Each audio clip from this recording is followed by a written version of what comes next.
Залуу охид бүсгүүчүүд маань хэн нэгэн лөө нүцгэн зураг бичлэгээ явуулснаар сүрдүүлэх давтсан тохиолдолд эрхийн хамгаалуулах боломжтой. Жишээлбэл хосын харилцааны явцад хосууд маань бие биендээ нүцгэн зураг бичлэгээ илгээх тохиолдлууд бол цөөнгүй гардаг байна.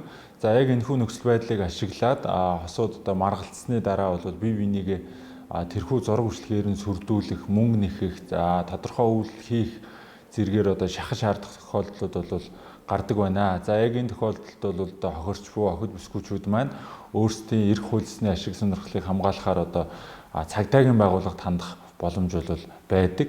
Тодорхойлбол охид бүсгүүчүүд маань яг энэ тохиолдолд юу гэж боддог вэ гэхээр нэгэнт би өөрийн одоо сайн дураар тухайн үед найз залуу байсан тэр хүндээ одоо нүцгэн зураг бичлэгээ өгсөн учраас энэ тохиолдолд одоо цагдаагийн байгууллагад, хувь шүүхийн байгууллагад одоо гомдол гаргалаа гэд өөрийнхөө эрхийг сэрхэхгүй гэж ойлгодог. Өөрөөр хэлбэл ямарваа нэгэн үр дагавар гарахгүй би ингээл одоо хохироод үлдлээ гэж ингэж ойлгоод улмаар одоо тухайн одоо сүрдүүлэгч этгээдийн хүсэж байгаа үйлдэлийг хийдэг, мөнгийг өгдөг гэх зэрэгээр одоо өөрийн сэтгэл санааны болоод бие махбод эдийн засгаараа ингэж хохирсоор байдаг.